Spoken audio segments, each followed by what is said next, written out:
এবার একটা অদ্ভুত জিনিস দেখাবো, সেটা হচ্ছে আনারস তরমুজ।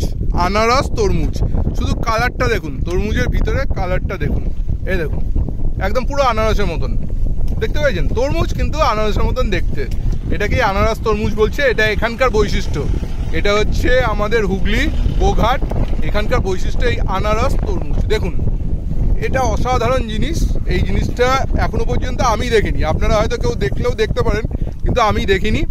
ইলেকশন ডিউটি করতে এসে এইটা হচ্ছে আমাদের আনারস তরমুজের একটা খাওয়া হলো, এবং এটা আপনাদের জন্য দেখালাম। এই তরমুজটা তো দেখিয়েছি, এরকম তরমুজ তো দেখেননি, বিশালাক্ষী তরমুজ। আর এটা হচ্ছে আনারস তরমুজ, একদম পুরোপুরি আনারসের মতন। যদি খাওয়ানোর থাকতো, পরিস্থিতি থাকতো, অবশ্যই খাওয়াতাম। দেখুন, দেখেছেন একদম। ভাই তোমার নাম কি? শেখ তাজিমুল। হ্যাঁ, কোথায় চাষ করা হয়? খেজুরবান্দি। খেজুরবান্দিতে চাষ করা হয়, তোমাদেরই বাগান তাই তো? দেখো এটা কেজি হচ্ছে 50 টাকা, যেরকম কেজি ঠিক সেরকম 50 টাকা।